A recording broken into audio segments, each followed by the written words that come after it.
नमस्कार मित्रों, मैं दीपक कुमार चंदेला। आज हम पढ़ेंगे डाइजेस्टिव सिस्टम। मानव शरीर में पाचन तंत्र किस तरह से काम करता है, इसके बारे में आज हम पढ़ेंगे। तो चलिए शुरुआत करते हैं।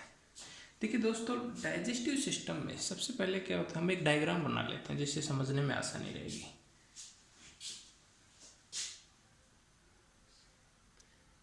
ये नोज,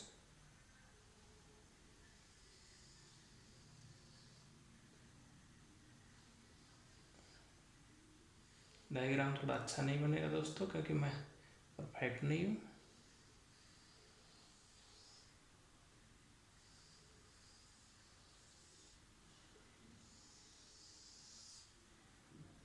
ये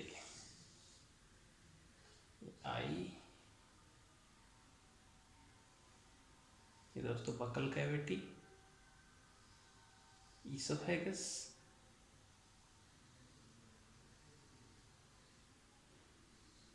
ये स्टमक,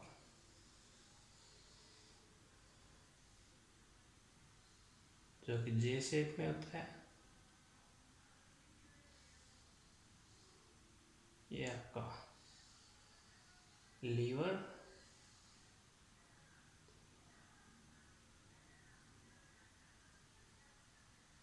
ये आपका स्मॉल इंटेस्टाइन, देन यहाँ से स्टार्ट होती है लार्ज इंटेस्टाइन,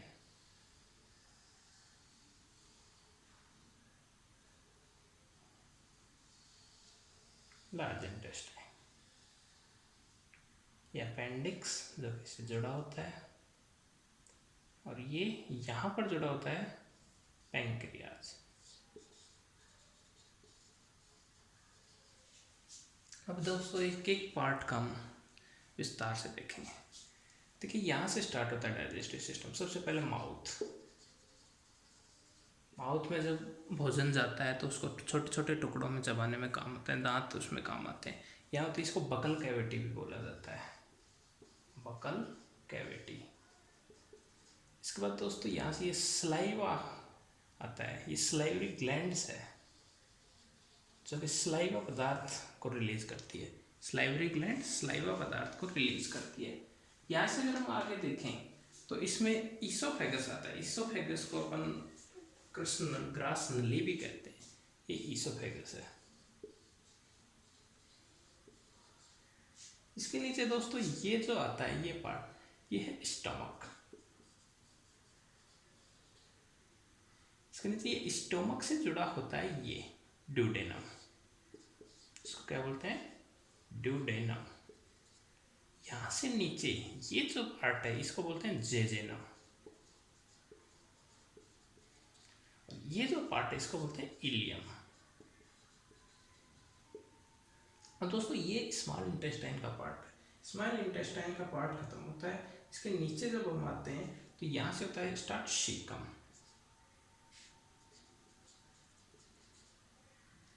यहाँ से फिर कॉलन स्टार्ट हो जाता है। कॉलन के 3 पार्ट हैं दोस्तों, यहाँ, यहाँ और यहाँ। उसके बाद ये होता है रेक्टम, और ये पार्ट होता है एनस। दोस्तों इसमें जो मुख्य मुख्य पार्ट, इसमें से जिसको बोलते हैं लीवर, यहाँ जो बाइल जूस निकलता है उसको बोलते हैं बाइल डक्ट, जो कि यहाँ पाया जाता है। अब देखिए इसको विस्तार से समझते हैं। सबसे पहले भोजन आता है हमारे माउथ में। माउथ में भोजन के बाद इसको बकल कैविटी बोलते हैं। इसको दांत भोजन को छोटे छोटे टुकड़ों में तोड़ते हैं। उसके बाद यहाँ स्लाइवा ग्लैंड पाई जाती है, स्लाइवरी ग्लैंड पाई जाती है, जो कि स्लाइवा रिलीज करती है। वो भोजन को बोलस पदार्थ में भेजती है ईसोफेगस में। ईसोफेगस की संरचना दोस्तों सीधी पाइपलाइन नुमा नहीं होती, बल्कि ये थोड़ी सी लचीली टाइप होती है, इस टाइप की होती है ईसोफेगस। भोजन अचानक यहाँ से यहाँ नहीं गिरता, ये धीरे धीरे आता है और फिर आमाशय में पहुंचता है स्टोमक। स्टोमक में भोजन 3 से 4 घंटे रहता है। यहाँ से फिर ये जुड़ा होता है यहाँ ड्यूडेनम में। ड्यूडेनम बहुत इंपॉर्टेंट पार्ट है दोस्तों। ड्यूडेनम क्या करता है, इस भोजन का पाचन क्रिया यहाँ से स्टार्ट हो जाती है। इस ड्यूडेनम में सबसे पहले क्या पचता है, फैट, प्रोटीन, कार्बोहाइड्रेट्स, तीनों का सबसे पहले पाचन होता है ड्यूडेनम में।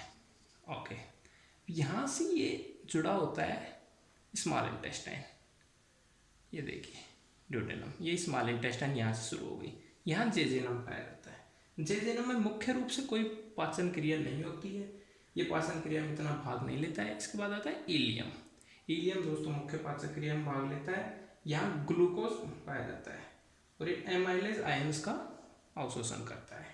एमाइलेज आयंस का अवशोषण करता है। यहाँ पर ही माइक्रोविलाई भी पाया जाता है।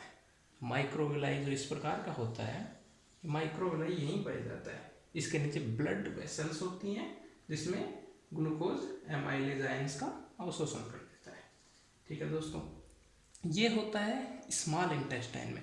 स्मॉल इंटेस्टाइन आपको सबको पता है कि 9 मीटर तक की होती है। कितनी? 9 मीटर तक की। और लार्ज इंटेस्टाइन वो 1 मीटर की होती है, 1 मीटर लंबी होती है लार्ज इंटेस्टाइन। अब ये जब यहाँ खत्म होता है तो यहाँ से स्टार्ट होता है लार्ज इंटेस्टाइन। लार्ज इंटेस्टाइन के शुरू में ये जो इससे जुड़ रहा है इसको बोलते हैं अपन अपेंडिक्स। आप सबने सुना होगा कि कई लोगों का अपेंडिक्स का ऑपरेशन होता है। दोस्तों ये अपेंडिक्स क्या काम होता है? ये बेसिकली ह्यूमन बीइंग में इतना काम नहीं आता, इसका कोई काम नहीं है। ये सेलुलोज को पचाने में काम आता है। सेलुलोज जो कि अपने शरीर में इतना नहीं पाया जाता, ये पशुओं में पाया जाता है। जैसे पशु कोई पॉलीथीन खा ले या कोई हार्ड चीज़ खा ले, उनको पचाने में बेसिकली अपेंडिक्स काम आता है। मानव शरीर में एक अवशोषी अंग के रूप में होता है, जिसको अगर कोई प्रॉब्लम होती है तो इसको काट के बाहर निकाल दिया जाता है। तो आपने सुना होगा कई लोगों का अपेंडिक्स का ऑपरेशन होता है। ठीक है दोस्तों, फिर आता है इसके बाद ये सीकम। सीकम इसी से जुड़ा होता है, ये अपेंडिक्स का भाग है, इसलिए इसमें भी पाचन ना के बराबर होता है। इसके बाद दोस्तों ये रेक्टम आता है, ये सीकम के 3 यहाँ तक आता है। फिर ये कोलन। कोलन दोस्तों ये लार्ज इंटेस्टाइन का भाग है, इसमें बेसिकली H2O पानी अपन बोलते हैं, साल्ट्स लवण बोलते हैं जिसको, उनका अवशोषण होता है इसमें कोलन में। और ये कोलन के 3 भाग होते हैं, यहाँ तक, यहाँ तक, यहाँ तक। उसके बाद स्टार्ट होता है ये रेक्टम। रेक्टम में जो यहाँ से जो भी बॉडी का वेस्ट मटेरियल्स बचा है वो जो बाद में पचता है वो लास्ट में रेक्टम में ही पचता है। रेक्टम के बाद कुछ भी खा ले शेष नहीं रहता। और एनस के माध्यम जिसको बोलते हैं गुदा, एनस, यहाँ से ये वेस्ट मटेरियल बाहर निकल जाता है। अब देखिए इससे क्या क्या जुड़ा होता है। अब अपन सबसे पहले देखते हैं, इससे लीवर जुड़ा होता है। एक तो यहाँ ये जो ड्यूडेनम वाला भाग है ये स्टोमक इधर है, लीवर हमारे राइट साइड में होता है, आप सबको पता है। यहाँ एक बाइल डक्ट पाया जाता है। अब बाइल डक्ट जो ये है यहीं पर एक गाल ब्लैडर होता है, यहाँ से ये बाइल डक्ट, ये बाइल जूस यहाँ प्रदान करता है किसको? ड्यूडेनम के आसपास बाइल जूस। और यहाँ से ये ड्यूडेनम इससे अटैच होता है और यहाँ से ये स्मॉल इंटेस्टाइन, ये तीनों एक जगह अटैच होते हैं। और इसी के इस लेफ्ट साइड में पेंक्रियाज पाया जाता है। ये पेंक्रियाज आपको सबको शायद पता होगा कि मिश्रित ग्लैंड है, मिक्स ग्लैंड है ये पेंक्रियाज, जो कि अपने 3 आयंस पैदा करती है, एमाइलेज, लाइपेज और ट्रिप्सिन। ट्रिप्सिन मुख्य रूप से प्रोटीन का पाचन करता है, लाइपेज मुख्य रूप से फैट्स का पाचन करता है और एमाइलेज कार्बोहाइड्रेट्स के पाचन में काम आता है। ये इसका मुख्य काम है। अब देखिए दोस्तों यहाँ आते हैं अपन स्टोमक में। स्टोमक में बेसिकली गैस्ट्रिक जूस पाया जाता है, क्योंकि ये गैस्ट्रिक ग्लैंड होती है। गैस्ट्रिक जूस पाया जाता है इसके अंदर। इसमें HCl, पेप्सिन और रेनिन, 3 प्रकार के एंजाइम पाए जाते हैं इसके अंदर। या म्यूकस लेयर होती है। म्यूकस लेयर के बारे में आपको एक इम्पोर्टेंट फैक्ट बता देता हूँ। म्यूकस लेयर जो कि अपनी बॉडी में पाई जाती है, ये एक ऐसी लेयर होती है दोस्तों जो कि अपने शरीर में, जैसे अंडे भी खाते हैं, मीट भी खाते हैं, तो ऐसा क्या होता है कि हमारे शरीर में तो मीट का एक, मांस का एक लोथड़ा बना होता है, वो हमारे शरीर उसको क्यों नहीं काटता, जबकि दूसरे मीट का अवशोषण कर लेता है। उसको बचाने के लिए म्यूकस लेयर काम आती है। ये म्यूकस अपने शरीर की एक ऐसी लेयर होती है जो बाहर की वस्तुओं से, जो कि HCl वगैरह या और कुछ चीज़ें होती हैं, उनको शरीर से बचाती है। मतलब शरीर उसको नहीं खा पाता, शरीर अपने जो मांस होता है उसका अवशोषण स्वयं नहीं करता। फिर ये होता है, ये लीवर है जो कि राइट साइड में जुड़ी होती है इसकी। ये अपेंडिक्स है, अपेंडिक्स को निकाल देते हैं, ये पशुओं में काम आता है।